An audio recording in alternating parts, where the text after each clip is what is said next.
Seek, pale blood, to transcend the hunt. The goddess was silent. Ever since the encounter with the empty void above their heads, no more guidance came from the great Ebrietas. She had only imparted her sorrow onto Oscar as one last blessing, now cursed to share it with her. A cursed eldritch knowledge that in the end turned out to be a very simple truth. He imbibed the last of the precious and intoxicating liquid from the bottle. Relief overcame him as he stared up into the ceiling. He wanted to forget the empty void beyond, and yet was more curious than before ever knowing. He looked up from where he lay on the sofa to the closed, curtained window. Faint streaks of bleak sunlight penetrated the cloth. It was more preferable just to remain in the darkness. Hearing of Vicar Peyton's passing, he had instantly thought of Harald. From the beginning, he had thought little of the man he appointed vicar. He had not foreseen all the sensations that would take hold of him after the man had become something else on that dreadful night. Just like his former mentor, taken by the blood. What had it been? Had the oafish vicar imbibed in the old blood? That could not be, as he had overseen the communion that shared in the fair maiden's blood. Yet he became a beast. And today, who was not becoming a beast? And where did the hunters go? He wondered what it was like to become something else, even if it were a horrible, primitive beast. Would he still be himself? If so, what was the point if he did not become something more than just himself? If everyone became a beast, would they appear as terrifying to one another? Who could say what evolution looked like? Perhaps they had been the fools, trying to ever stop it. He shot up, startled by the loud knocking. "How are we feeling today, Oscar?" It was Weldmer. "Fine. Just fine. Still in communion." "Very well. Go easy on the stuff. Just wanted to tell you that we are moving on from the emissaries program today. Perhaps you wanted to attend." His reluctance to do so almost manifested itself as a nausea. "No need. You'll handle it," he called back from where he still sat.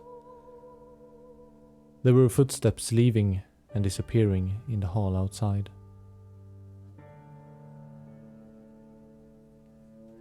He thought briefly that perhaps he ought to just attend. But what would ever be the point? What more could they find in an empty space that surrounded them? What was there to hope for when he now understood the weeping of the fair maiden?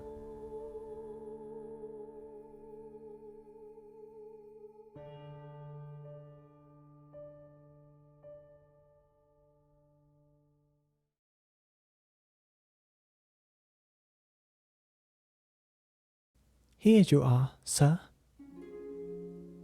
The crumpled-faced man looked doubtfully at a vial of clear liquid Josefka handed him. "This is not blood," he sputtered. No, I know. It does not look like it. But it is special blood. It will ward off the scourge. I suppose it looks purer. He looked to her, one eye closed by some sort of deformity, and took the vial. Very well. You know best, Doctor. He jumped down from the sickbed and grabbed his coat before stumbling out. Come right back if there are any issues. He half muttered, half yelled a grunting noise back to her before vanishing down the stairs. She gathered up the equipment and laid them in the disinfectant, then walked out towards the back office. She jumped back when she opened the door to see her sister leaning along the corridor wall. Krena! Oh, you had me spooked. Did not wish to interrupt your work. She always had a smugness about her, one that Josefka had learned how to ignore. Shall we? Her sister joined her walking through the winding corridor. Orange sunlight came in from the left side windows. Keeping the clinic all right? It's good. I like the work. That's lovely. Any complications with the supplementations? No, I don't think so. None have turned so far. No, or you would know better. She referred to the fact that it was the choir that had a close eye on the populace. Krena smiled. None have. You are doing good work and good progress here. They emerged in a larger storeroom with plenty of shelves filled with materials, both of experimental and treatment purposes. They ascended a staircase that ran along the wall up to a lesser office. There, on a table, Krena placed the large satchel and opened it. The typical vials of thick, cloudy liquid were there as she expected.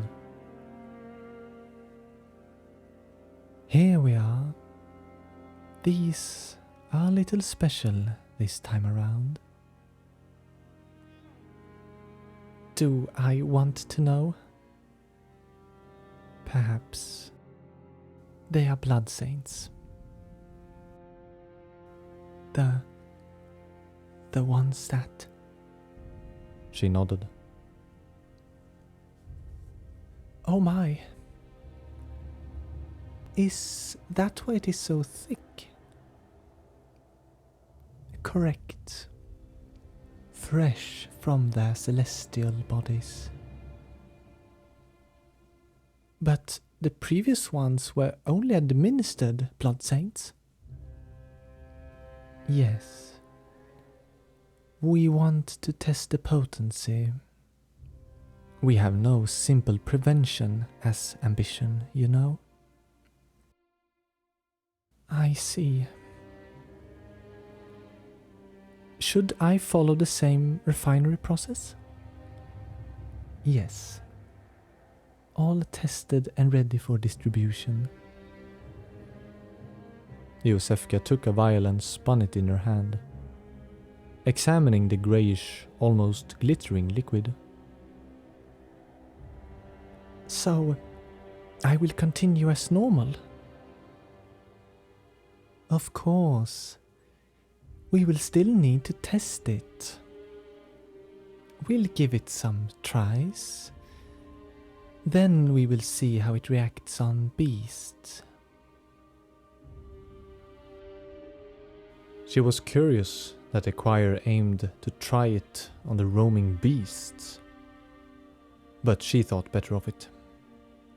As long as they did not involve her, testing on humans was questionable enough. You suppose we near cure then? When we get the chance to try on the beasts, then we will see.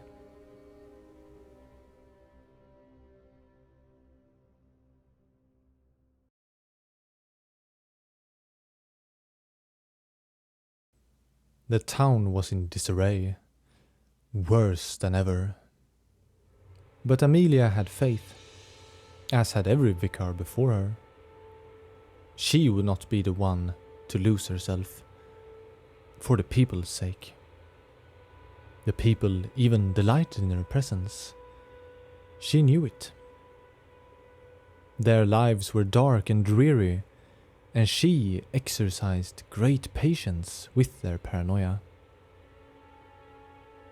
Her choir escort knocked on a door as they walked the streets. It was silent from within.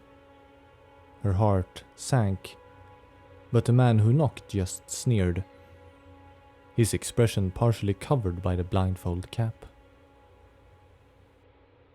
They did not share her deep sympathy, but she knew their souls to be strong. Perhaps she could even enlighten them with her own compassion, even though they did not show appreciation.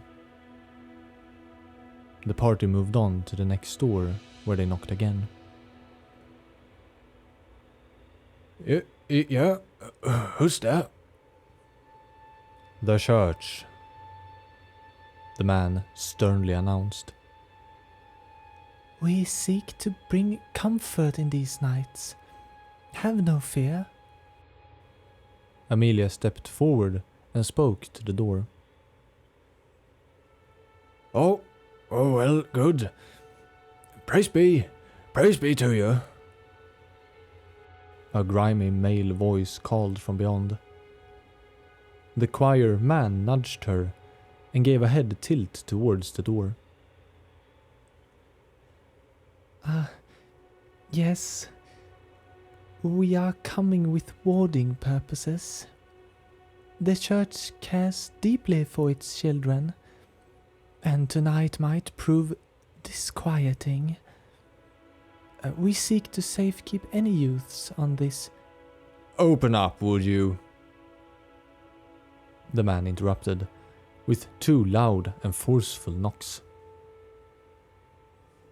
Inside the crevice that opened up stood the hunched figure of a man with wild hair.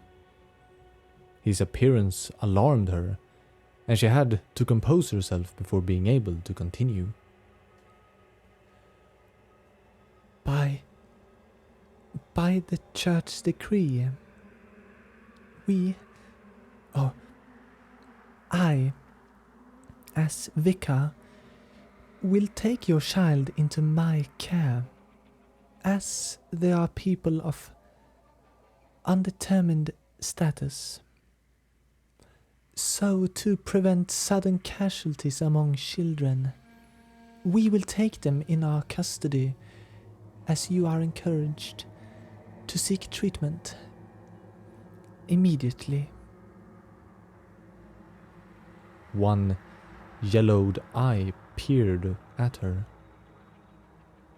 He stood petrified with his mouth half agape, one hand resting on the door. There was a twitch in the corner of his mouth.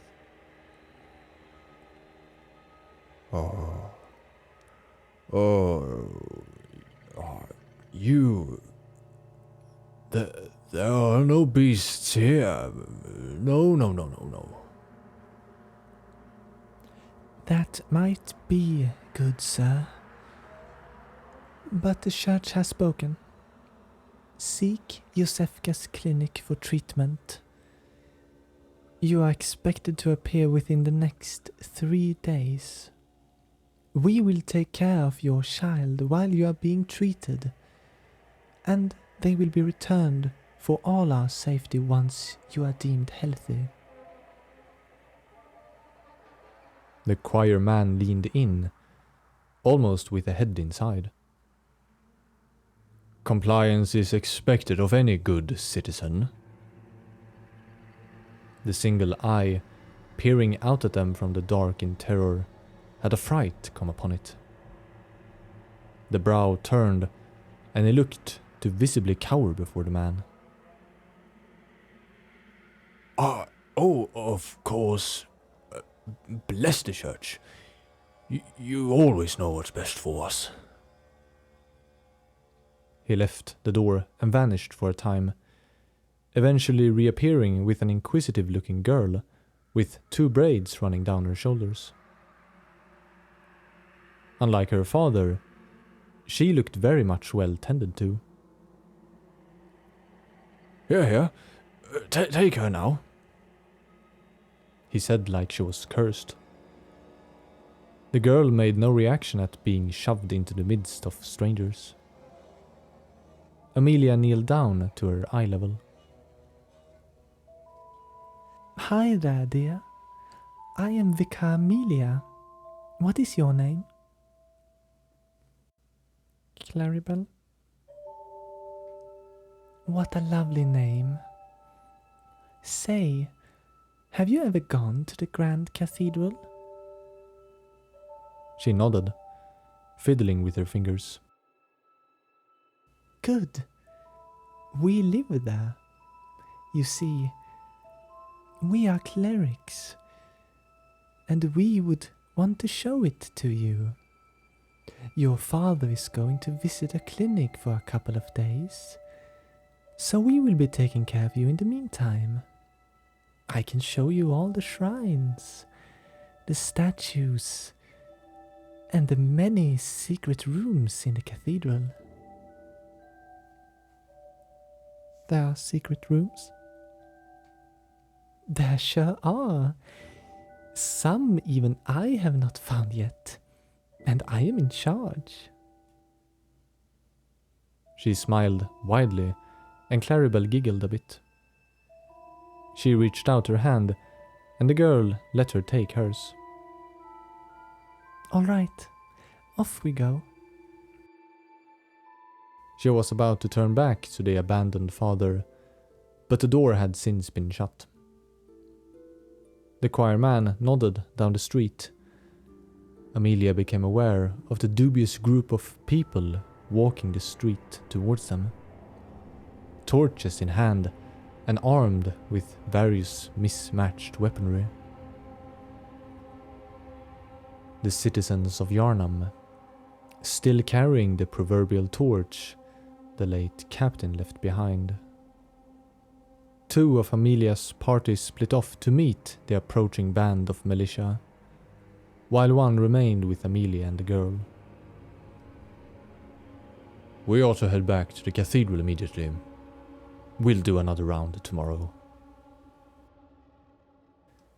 To the innocent eye of a child, the walking cane and the queer-looking water pot easily passed her as curiosities of the church. But Amelia knew of the lethality of such a cane, and that the mist spread by the little canister had quite the opposite effect to the life-giving waters. And on top of that, wielded by the choir, the outcome was predestined. As she turned the child away, arias could be heard drowning out the screams of half-turned beast men.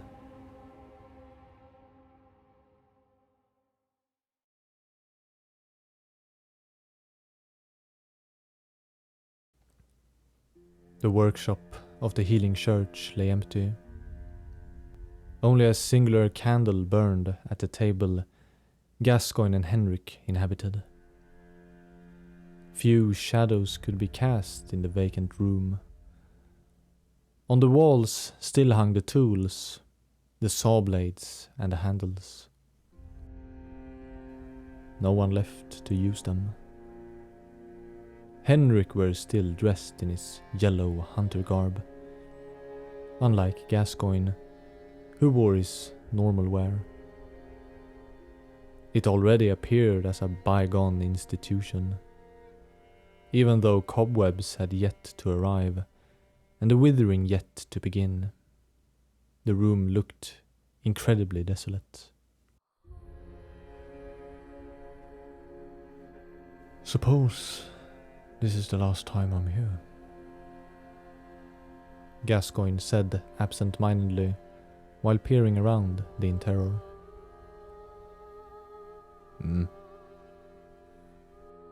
I doubt I'm cut out for it. Cut out for it. You've barely seen it.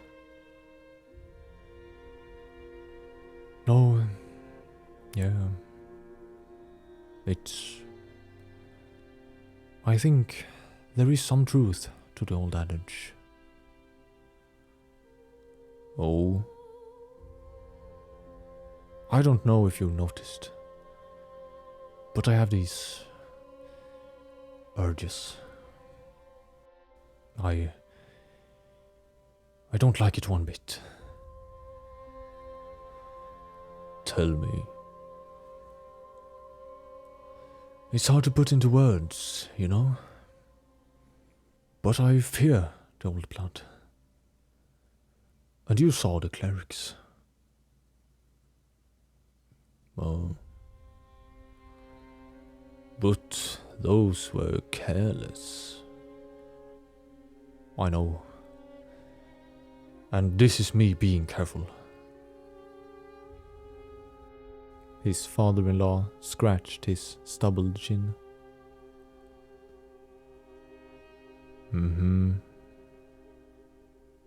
But it does not end the hunt. No, I guess it does not. He stood. But it does for me. And it should for you as well. You are a grandfather now. I do not want to have my daughter live without a father, nor her grandfather. Henrik smiled a little, then grew serious. He looked around. Lot of equipment here. I think the church would make use of it. It falls to them now. The old hunter rubbed his hands together as if warming himself by a fire. Gascoigne agreed with his wife that the man had seen his last hunts, or should have long ago. But he understood. Even as a foreigner, there was much history within the hunters, and as he knew it, only Henrik remained. A part of him wanted him to hunt forever, so the legacy would not die. His frightening urge told him to continue as well, that there was only satisfaction in the hunt. But the old stories have had their impact upon him. He marveled how it would be were he in Henrik's stead. If he too felt the call. But then again, he cared a bit more for his family. I'll go on home. You should too. Henrik nodded slowly. I just thought I always thought I would die out there, in the hunt, not in a bed. I know, but it might still be good. You have hunted long. Let life take its course with you, along with your family. The old hunter nodded once more. He turned down his head to look at the floor. He waved at him as he left. Away with you. Go take care of my daughter and granddaughters now. I will just sit here a bit longer.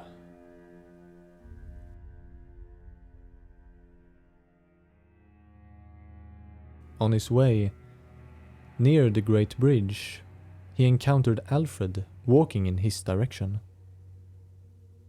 The streets were largely empty nowadays. About 2 or 3 hours in the middle of the day, activity usually picked itself up. People nervously flocked to the streets to attend their businesses.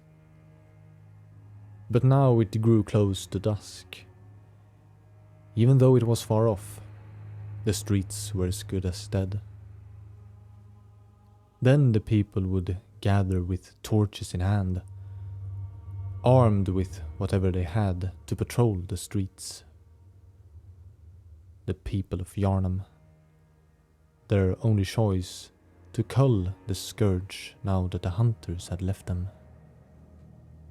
Alfred recognized him and waved. Gascoigne! It's been a while.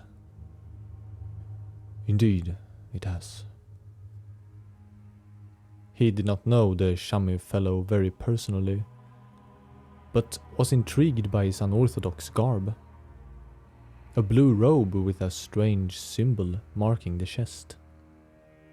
He was wrapped in a thick cloak and bore heavy leather gauntlets and boots.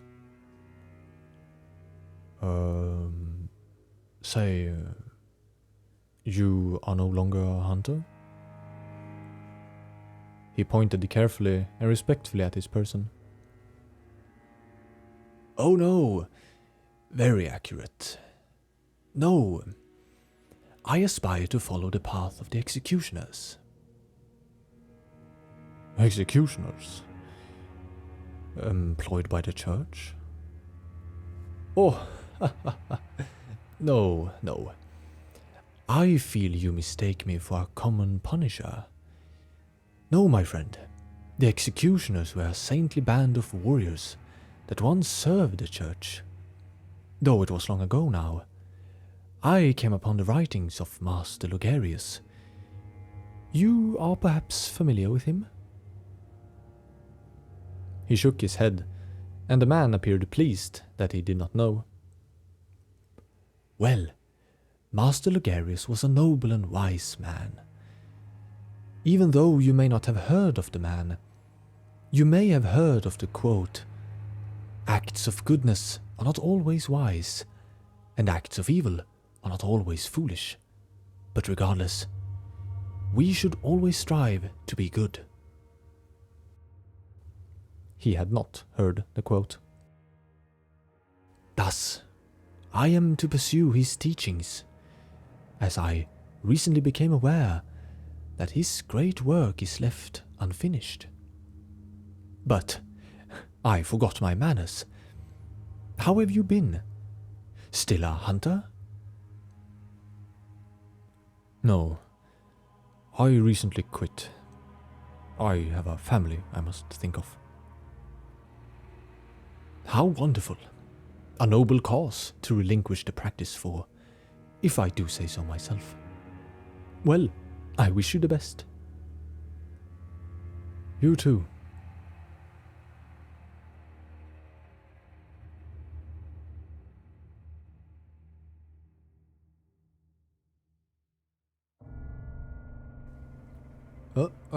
Headmaster Oscar, leaving at this hour? He simply walked past and meant to say something explanatory, but noticed after the fact that he had only mustered a slurred sentence. Regardless, he walked over the bridge that led away from the orphanage, past the Astral Clocktower, and merged with the Healing Church workshop. He fumbled with the lock and upon opening the door was left standing. There were even fewer furniture present now than the last time he had been there, or so he thought. Perhaps it was the hunters that had taken some with them to wherever they had departed to. Passing through, he entered into Earden Chapel, where he once more stood idle, looking at the statues engaged in desperate prayer.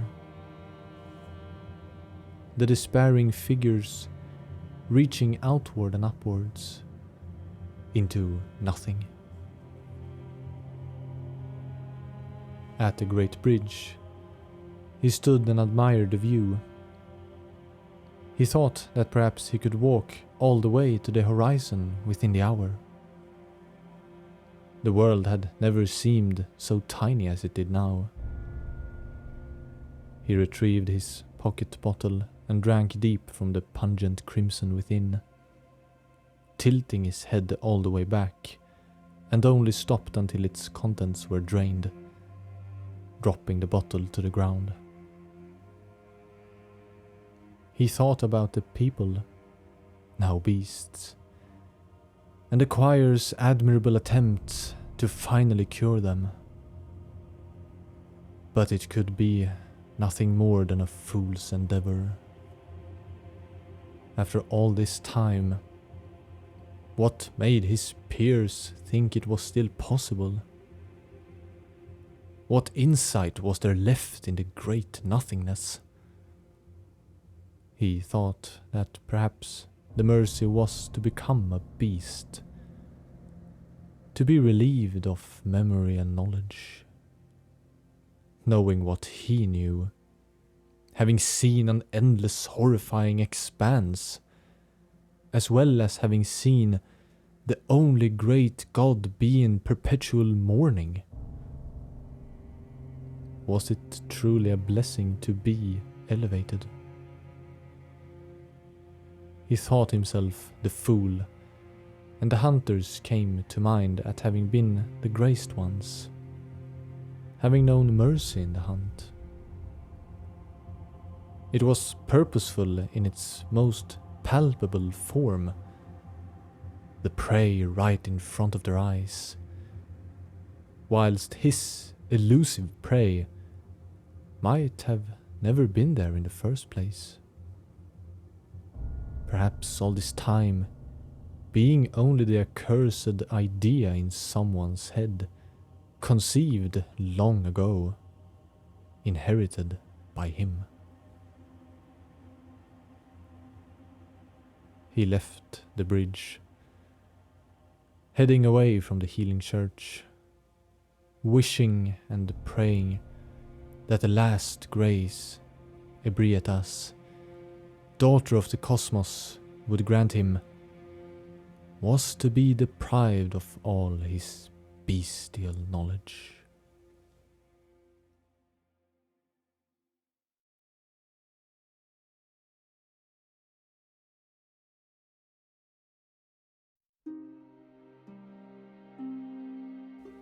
Caddock threw a bunch of papers into a wooden crate. He did not know where he should put them. The thought had crossed him that perhaps he should burn them. They were of no sentimental value, and would only invoke nightmares in him and likely in others. He started taking away the notes on the wall, until he realized he might just as well take down the entire board. He placed it outside, and as he put it down along the wall, he kept hold of it, looking thoughtfully at his left arm. He was about to head inside the room again, when someone knocked on his door. Spontaneously he felt to ignore it. There was no one sane left in Yarnam. But since the knock persisted, he had to at least go see who it was. There were 2 sets of feet he saw the shadow of in the lower crevice of the door. He opened it slowly and saw Mary peek her head through the door as he opened it. Closely behind her stood Lillian with a warm smile, the sun shining brightly behind them over the roofs. Caddock, are we interrupting? He felt a bit astonished to see them and delayed his response. No, not at all. I was just cleaning up some things. How good. She looked down at Mary, who shamelessly stared with curious and innocent eyes at Caddock. Her blonde hair was now combed and was longer since he last saw her, carrying her from Yahar'gul. Sensing her hesitation, he ultimately spoke. Anything new going on? Mom says we're moving. Oh, well, Mary. She looked up at Caddock apologetically. Yes, we were coming over to say goodbye, in fact. But then we started talking. Well, Mary had something she wanted to ask you. He looked down at her, feeling genuinely at a loss. She nervously turned to Lillian, grabbing at her dress. There you go, dear. Just tell him what you told me. She glanced around, biting her lower lip. Will you come with us? His eyes looked at her long enough for her to glance up at him. He moved on to meet Lillian's eyes. Then he turned his head to look down the street. He had not a single thought in his head. Not a single opinion on the child's question. Was it preposterous? Or was it wise? You have done so much for, well, this entire town, Caddock. But I want to start fresh. For little Mary here. So, you see, when I talked about how we were moving away, she actually asked if Caddock would be able to visit. And, well, I said I did not know, so... And, well, I said I did not think so. So, I of course understand if you can't just up and leave. But perhaps we might have been thinking the same. And if so, I just wanted to ask. It might be a good thing to consider at least. He stared blankly at her, then down at Mary, who looked straight back at him. Despite it all, having lived through such a terrible nightmare, her innocence was left untarnished. It made him smile. Excited to see beyond Yarnam, are you? She nodded slowly. I'll have you know, I'm not actually from here. Where are you from? Far up north. We might not head all the way there, but I'm sure there are plenty of places to see along the way. You intend to come with us? I am. Let me get my coat. He turned around and put on his outerwear and hat, grabbing the shoulder bag he always kept by his door. Oh, are you coming right now? I am. Might as well. Oh, but we have so many things packed. Don't you have more you wish to bring? He looked back up the stairs and thought for a moment. He could only see the rolling hills, the vast forests, mountain ranges, and a distant ocean, as if he was already there. Well, perhaps I'll take this. He grabbed the bladed cane and reached for his arm cannon, but stopped himself. He looked at his left arm and refrained from taking it. I'm ready. You're moving with us, Caddock? Mary asked carefully. Indeed I am. She smiled and looked up at a flabbergasted Lillian, who blinked several times before smiling back at her. Well, how lovely. He stepped out and closed the door. How nice, he thought, as the three of them walked down the streets of Yarnum one last time, that he did not have to clean out the mess in his office room.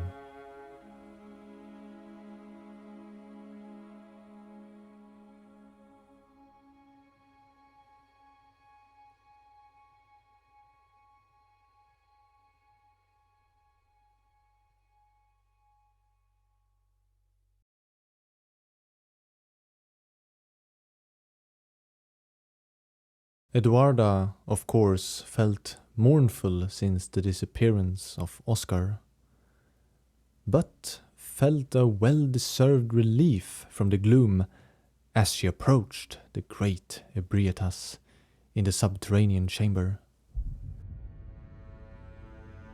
The excitement made her able to think of little else as she was wildly curious for the reaction of the fair maiden. Having been revealed supposedly nothing by her in the culminating ritual, some had despaired, thinking that there was naught in the great beyond. But Eduarda thought their faith was lacking. Shamefully so. To her, it had been very simple since the result was achieved. One cannot see simply because they are blind in some manner of speaking. While the great expanse above them indeed appeared empty, how could there simply be nothing? How could it look exactly like how it appears when one's eyes are closed? Master Willem was right. Evolution without courage will be the ruin of our race, and they must dare to open their eyes. Through emissaries a metamorphosis was possible, but perhaps they were limited by the true meaning of evolution. But along with the goddess, anything was possible. And just like with plants, one must groom them as early as possible to shape them to one's wishes. One must dare to impart the blessing early for the internal eyes to grow. Eyes that are open to see what actually lies just beyond their heads. The daughter of the cosmos remained slouched before her shedded form, head planted face down, and arms laying to the ground, each of the countless tentacles also reaching down along her sides. Behind Eduarda came an ornate silvery trolley with their incredible achievement. Nurtured by the goddess phantasms below the lumen flowers, the result of divine metamorphosis eventually crawled forth as a celestial larva, the indirect spawn of a god. Praise be. Grant us this audience, O daughter of the cosmos, for we bring you a child. The head slowly started to rise up, facing entirely upwards for a moment, before turning slowly around. Her heart started to beat faster. Look upon him. Isn't he beautiful? See how your blessing found purchase within the host. Imagine what greatness he may achieve under the wings of his fair mother. The gargantuan Ebrietas turned fully around and froze. Her tentacles moved serenely through the air around her, as the 1,000 eyes within the cavity of her head were aimed at a little larva, the size of a regular child. Its admittedly grotesque head had protruding suction cups instead of a face. It indeed shared all the traits of its parent. A snail-like body with small contorted arms. Even little branching wings sprouted on its back.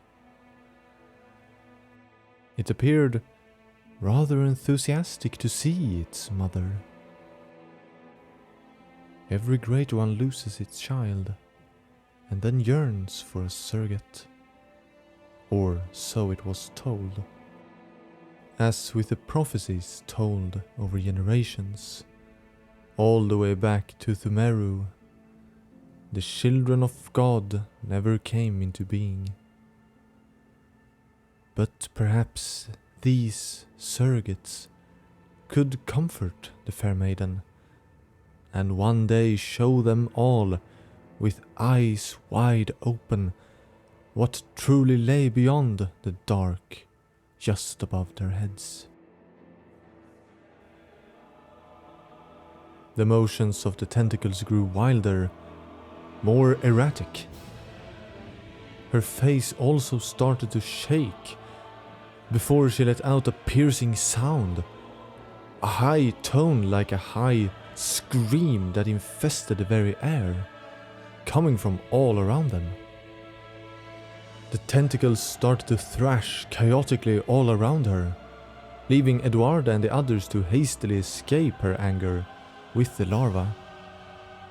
Once they had distanced themselves, the goddess calmed down and returned to bowing before the shrine of her despair.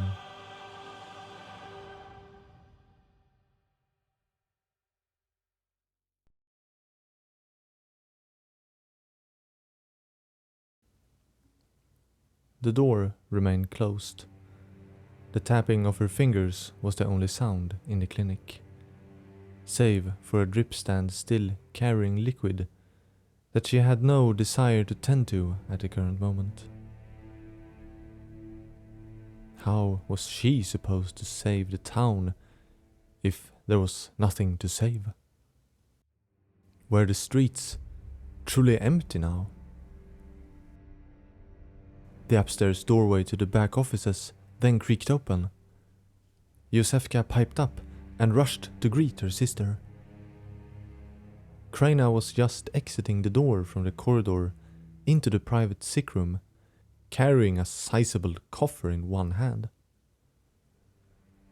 There you are. What is going on out there? The town is as good as deserted, judging by my number of patients. Krena motioned for her to follow.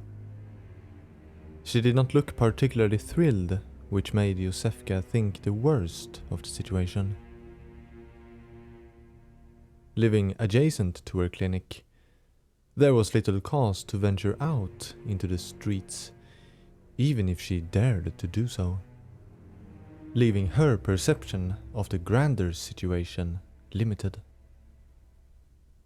Krena walked all the way through the door down to the furthest sick room.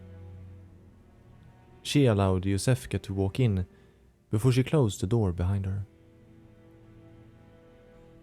It's getting worse out there.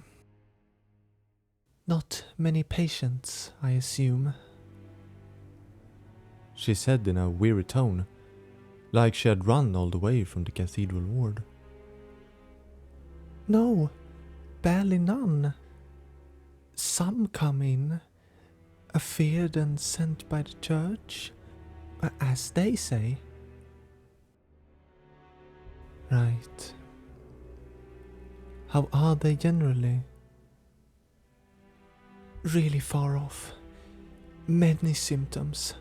Fur growths, unfocused vision, misshapen and discolored pupils. The whole deal, mostly. Right. She sounded concerned. And how many this week? Oh, 5. Krena shook her head and sat down in a chair that stood by the door to regain her bearings, not fulfilling her desire for an answer. The town must be empty.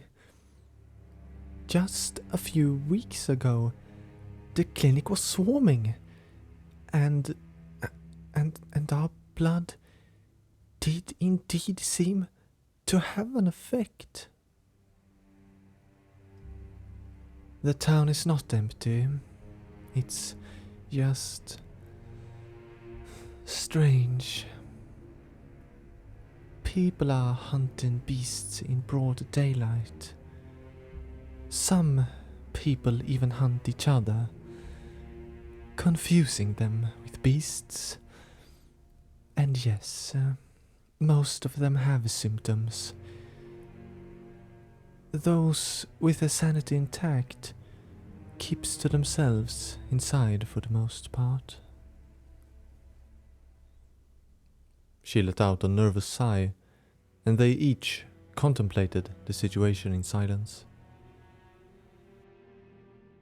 Krena ultimately slapped her hands against the armrest and stood up, grabbing the container she brought and flung it up onto the desk. But we cannot complain now. There is still some activity, although I had hoped for more. Josefka curiously looked into the coffer she opened.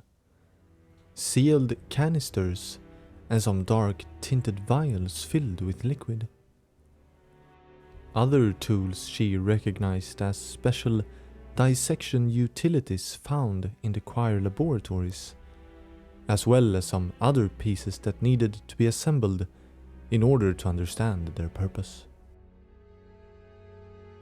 I'm moving my research here. There has been I hesitate to say unfortunate development. Let's just say we have grown curious for alternatives. Oh, regarding? We are nurturing the celestial larva at the orphanage still. However, we want to study the nature of the biological evolution. So far, it has always been a metamorphosis.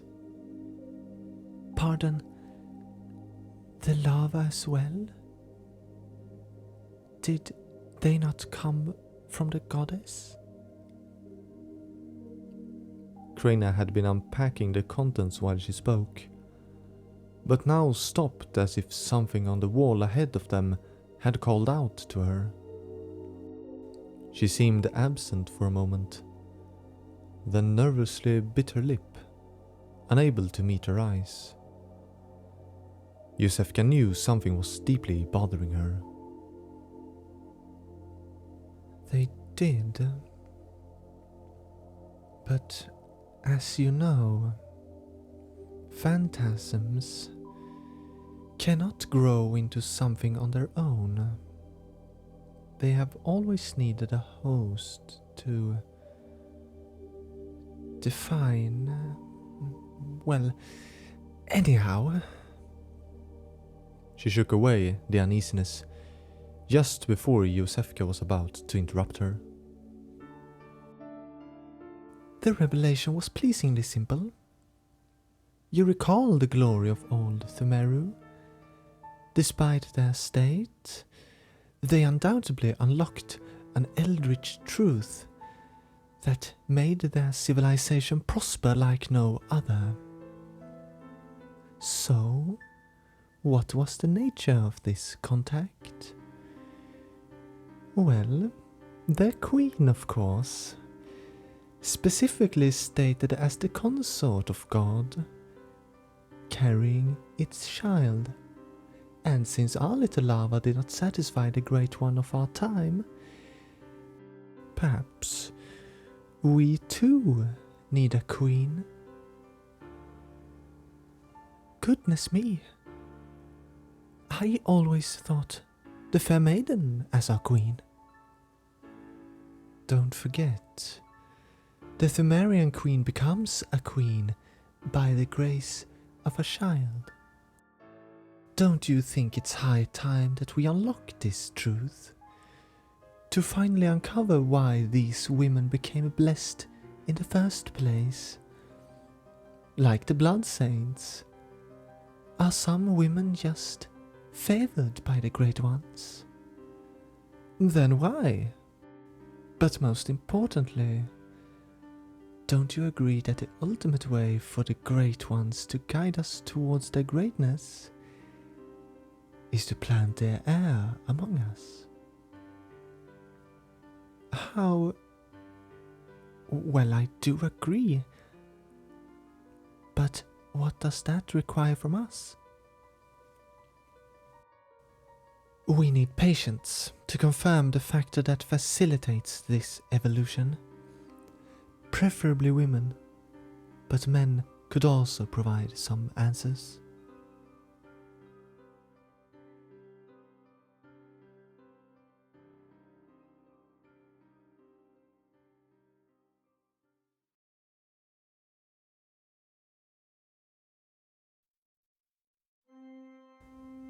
The communion chamber had been ridden from the rows of seats.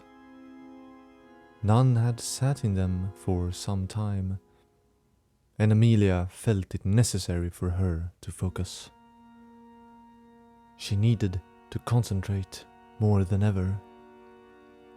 She would come every night to the vacant hall and sit in the middle of the floor, kneeled down towards the shrine. Some nights passed. She had awoken by a terrible scream. First, she had thought it her own dream, being so frightened and burning as with a fever. When she had sat up on the bed, she became aware of the horrible heaving sounds. It started in a terrible low pitch, like a feral dog's growl, then slowly receded back into her own voice. That had been the first night of many that she had walked down to the grand hall to pray. After that, she had noticed her behavior growing more aggravating in nature.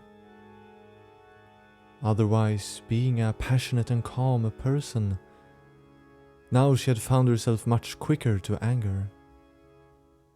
She had her suspicions, but was too afraid to voice them. She had resorted to prayer. Kneeling before the shrine in the night, she felt a divine revelation come upon her. The children. What had become of the children? Her kind face had made them so happy, and the promise of good care. Could it all have been a deception? Was this now the source of her punishment? It must be. The blood was pure. She was not. The goddess was benevolent, but would punish the wicked. Seek the old blood. Let us pray. Let us wish to partake in communion. Let us partake in communion and feast upon the old blood. Our thirst for blood satiates us, soothes our fears. Seek the old blood, but beware the frailty of men. Their wills are weak, minds young. The foul beasts will dangle nectar and lure the meek into the depths. Remain wary of the frailty of men.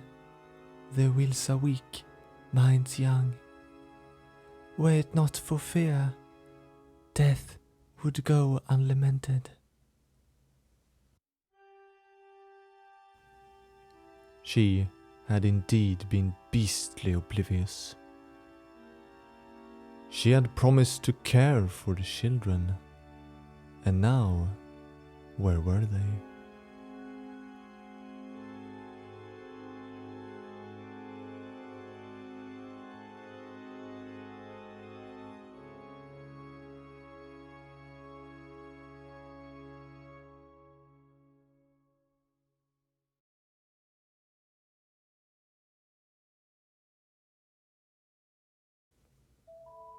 The evil witch flew over the houses on her enchanted broomstick. No, silly daddy. It's broomstick. I'm aware, Gascoigne snapped. Now let me read in peace. Sibylle drew her cover up over her nose. Her broomstick, cackling a curse as she did so. But Hedgard was a clever boy, and he threw the...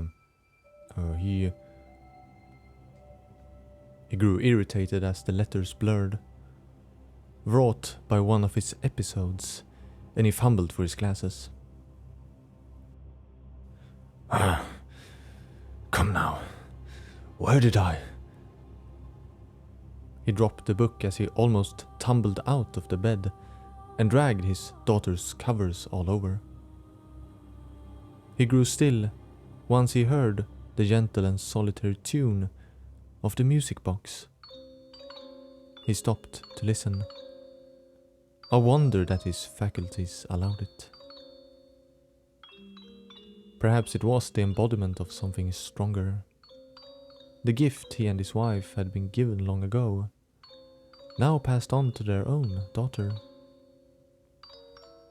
Funny how a single string of notes could carry such profound meaning, invoking memories so potently. It's all right, Daddy.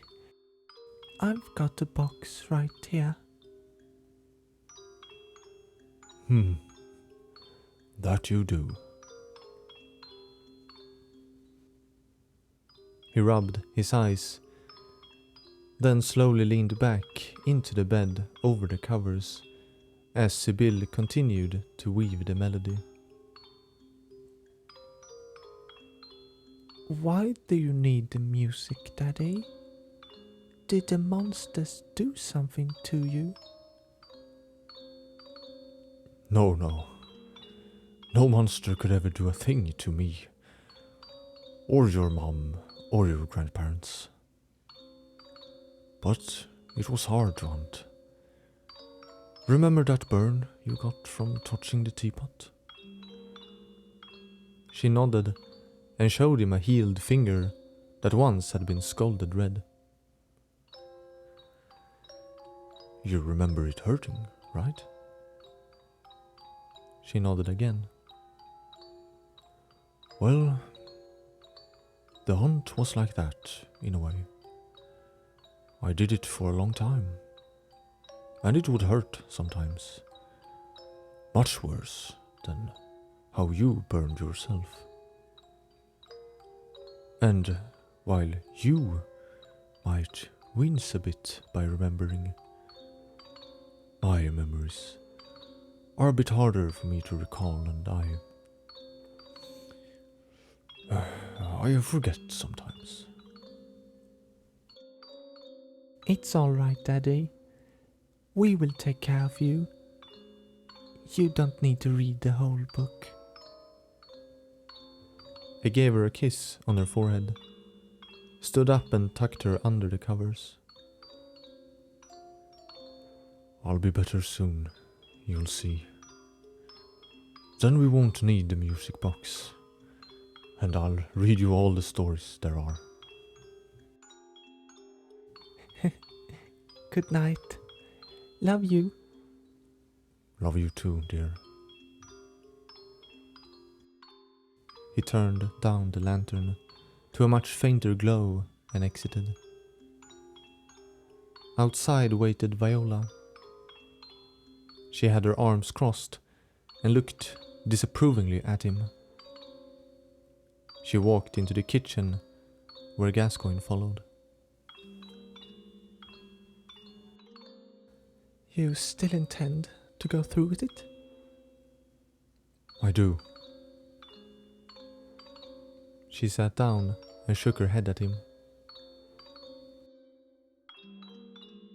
You just have to wait them out. They are just dreams. I have waited. But now I feel I must do something. It is not just the dreams. He sat down as well. Her expression turned sympathetical. The urges. He nodded. They affect me more and more. I have started to see things. They are not really there, but they grow more real. Yesterday, for but a second, I saw you as a beast on two legs. He could tell she was not convinced of his struggle. He took hold of her hands. What if I start to see the girls like that? I can't wait for this to stop. I want to help. You are, I promise. But I must do this. I'm not strong enough to endure these nights, and they all tell me I need to hunt. I must at least try. If that makes it worse, I'll stop. I'll find another way. Viola still was not reassured. He knew she would never be, not understand. And it was good that she never knew what his life was truly like. He left the kitchen and started to don his hunting attire in the hallway. Viola came and leaned in the doorway. I'll come after you if you don't return. You know that. Do not do such a thing. I will return, I promise. But even if I don't, do not go alone. Take Henrik with you if you must. He put on his hat and unlocked the cabinet with his hunter equipment, his axe, his pistol, and some other tools. She closed the cabinet door and hugged him. He lay his arm around her, still holding the pistol. Then she gave him a kiss. Do come back. Don't forget us out there. I never will. He walked out into the night of the hunt.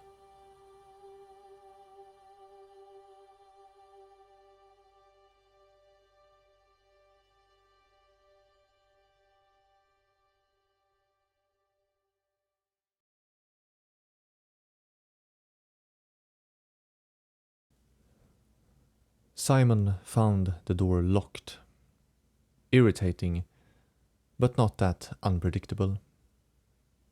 The church was in disarray. One could, if they preferred, say that the clerics had been overrun by the beasts, forced to lock themselves away in the grand cathedral. Not Simon, though.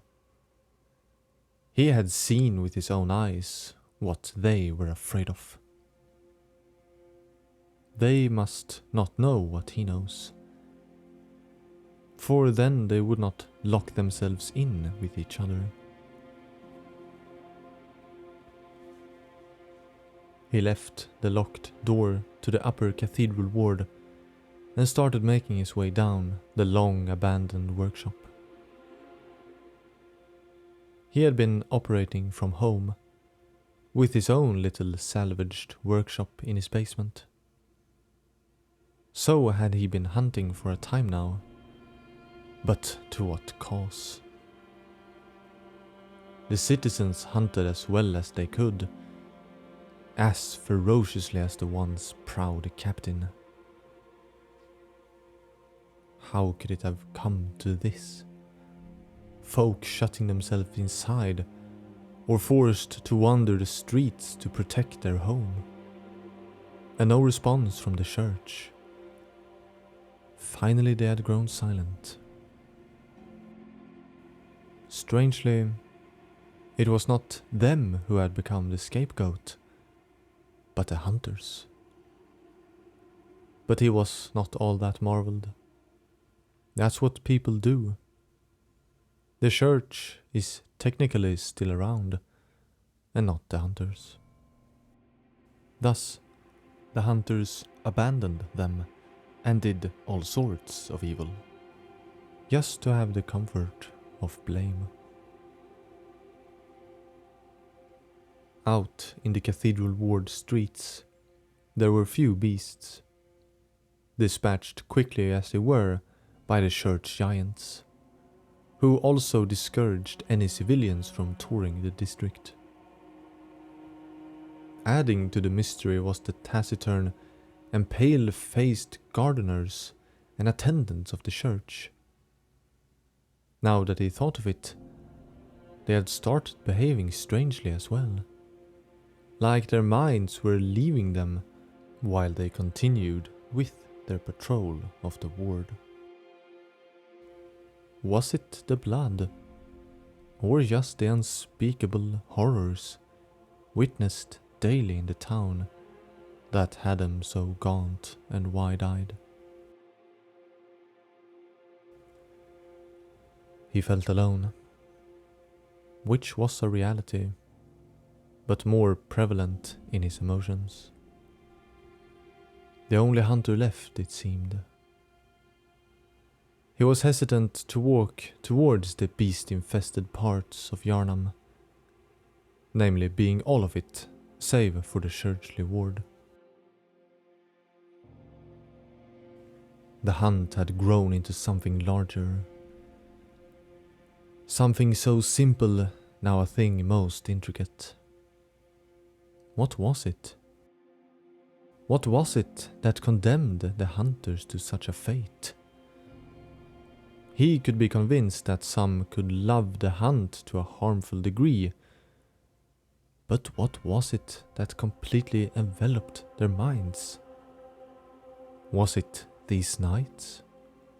A wonderful darkness? The Great Ones themselves? There was a truth that lay deeply hidden, not the kind the church had sought for so long, but a simpler one. Something he sensed to be very human. It just had to be. A hunter? No? A dubious voice called out to him. He turned to see a window, curtains closed and the silhouette of a bald head behind them. Yes? He said towards the obscure figure. Ah! A hunt of beasts. A hunt of truths. I see it plain on your face. Simon walked up to the window. And you are? Oh, good sir! A friend. A giver of gifts. Someone willing to show the way. You have indeed many questions. Do not attempt to hide it, my good friend. It's not a bad thing. Seeking the truth can take one to tremendous heights. You are a seeker, are you not? I would say I am. Why? You know things? No, not I. Good compare? No. The window slid open, and a lumpy piece of flesh was pushed out from under the curtains, onto the windowsill. It was an eye, having been torn from a body, but it was terribly deformed, the pupil having collapsed, misshapen and asymmetrical. Simon wardingly took the dried eye in his hands. The ball was still attached to some of the flesh from the face, where it had once belonged. Now, make your way to the Elden chapel, and carefully tread among the graves. The Godhead will then show you what you seek. But the courage to see it through falls on your shoulders. What is this? What will I see? Oh, dunno. Had I myself possessed such lethal curiosity, well, I had taken the plunge myself.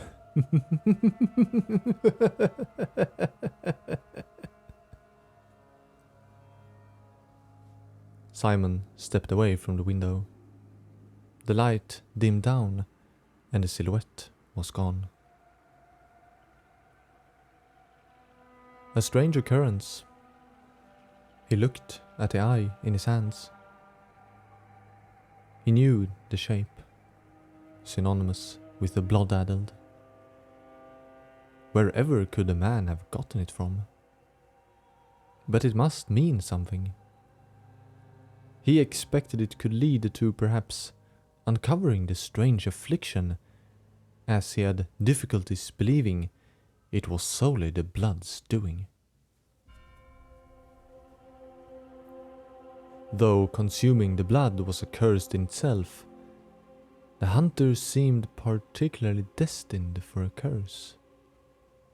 How else to explain where the lot had taken off to? He decided to at least pass it by, to give it a glance. The chapel was empty when he got there.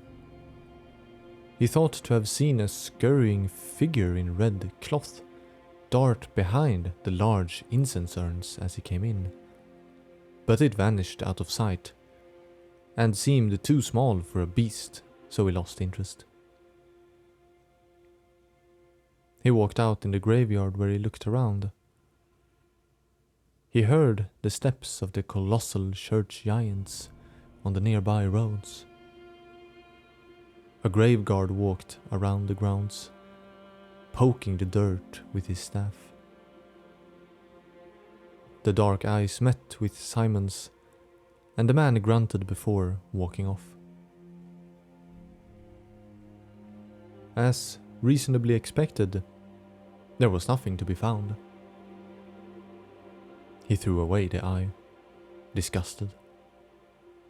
He walked among the graves, still filled with curiosity and displeased that no answers were in sight. He was unexpectedly whisked up into the air, very quickly so that his vision blurred and grew dark for a moment by the speed. When he regained sight, he stood in Elden Chapel, utterly confused. He felt as if he had never walked out of the chapel, and that his brief experience in the graveyard had been a fabrication, an elaborate slip-up of the mind. Though everything was not exactly like it had been before.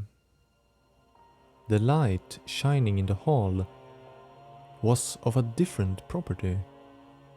Like the time of day and even the season had changed in the short time his mind had been absent. He peeked out. He saw the town, the same Yharnam, but covered in strange stone formations. Queer lines and textures were formed in the oddly smooth and curved rock, like sand had been blown over, leaving some structures partially sunken. Some towers tilted, and some roads were in disrepair. The layout was somewhat misplaced as well. It was the embodiment of someone's bad memory of Yharnam. Undoubtedly the same, but not wholly accurate. The grand cathedral was still there. Behind it hung the strangest of celestial bodies. In the thick clouded sky was a sun, much larger than it was known to be. Black patterns intruded upon it, like the black lines of its silhouette had started to drip inwards, drawn to its center point. He knew not immediate fear, but more of confusion. He had been promised the truth, a promise he never truly believed, only yearned desperately for. Was there in fact truth in it after all? Who was he to define what the truth he sought would be in detail? It could be simple or infinitely complex. And perhaps his lot had been the latter. He stepped out, willing to see this strange dream of Yharnam. He did become convinced that a godhead of some form might have had a hand to play when he saw the distinct silhouette of a hunter flying past in the distance.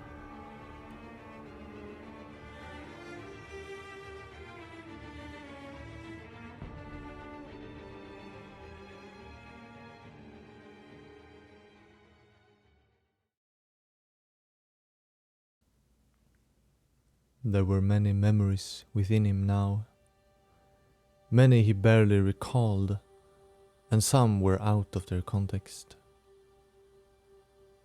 The road had been long and ridden with all sorts of messes. In the state and place he was in now, he was unsure of its meaning. What had they ever achieved? But he could at least look back to some moments and rejoice, few as they were. Lawrence, he whispered.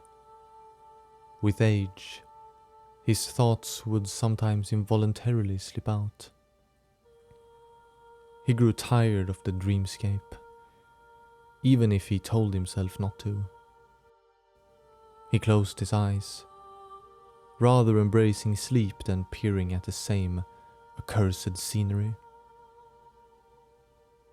Slumber came quickly, as it often did, and so did the dreams. It was the same dream he mostly had. He was in the grand cathedral. All benches were gone. A giant smouldering beast lay over the altar, and on the floor walked Lawrence. He was still searching. In every dream he was searching. Where was he truly? How much time had passed since, and how much more time would pass? Moonlight shined through the windows, and he was whisked away by its grace. The pale moon absorbed him, and he was then presented with another view. It was Yharnam, the sinister red glow of a red moon that hung low on that dreadful night, presented itself to him. He heard the cry of an infant in the distance. In an instant he was somewhere else. He stood by a roadside. He was outside of a little township. Past him walked a hooded individual, stopped and paid a coachman of a carriage. The man or woman, he could not accurately tell which, wore a fine red vest over a white shirt and proceeded to step inside. The horses were prompted into moving and were off down the road, away from the town. He awoke. The doll stood at his side. I'm sorry. The dreams do sound terrible. I tire of these mysterious nights. Great One, look upon me and grant everlasting mercy. The doll kneeled beside him and looked over the same view. It will all come to an end soon. How? I cannot tell. But the end is finally on its way.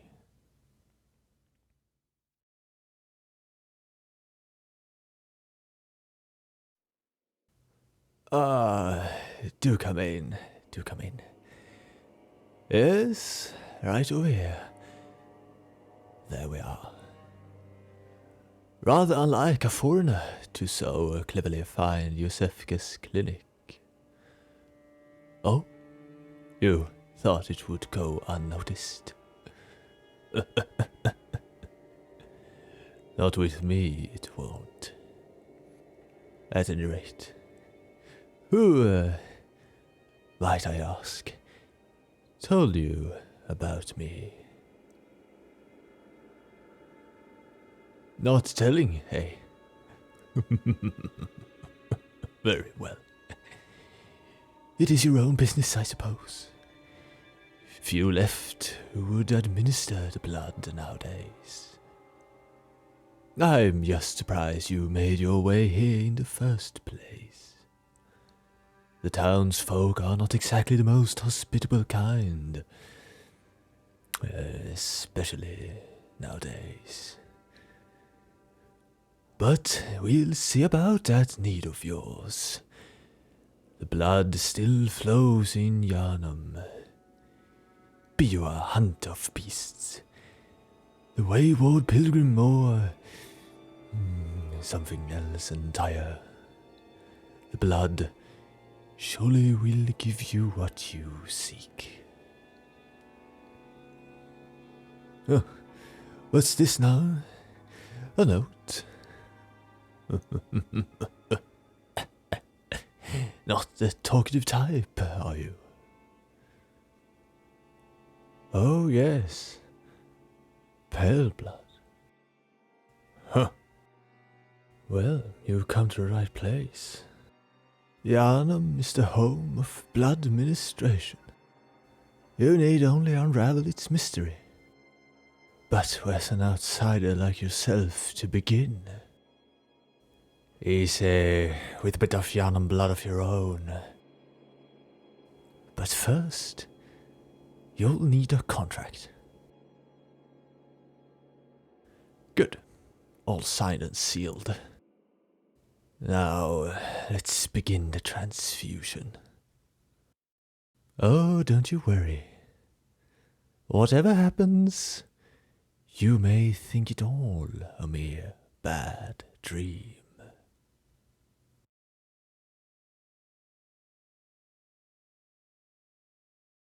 You find yourself awakening on the operating table, where the transfusion transpired.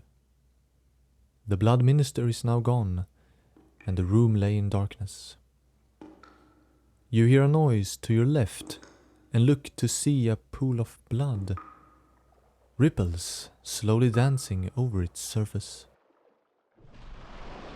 Then emerges something from your worst nightmares. Two glowing yellow eyes light up as they emerge from the blood. Materializing is a fiend of blood. A large humanoid wolf that claws its way out of the crimson. It is, however, calm, but focuses its attention on you. Despite your fear and astonishment at this creature, you are unable to move.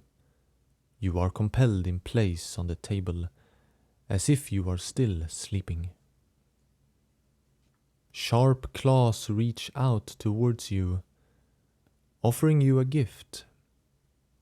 They reach closer and closer, until you fear for being cut by the creature and its morbid gesture of generosity.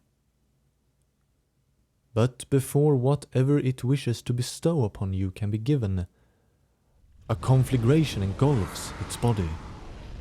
It throws itself back in writhing and howling agony before melting back into the pool. Then you see a little person. A sickly visage climbs up by your legs. Its small hands tugging at your pants.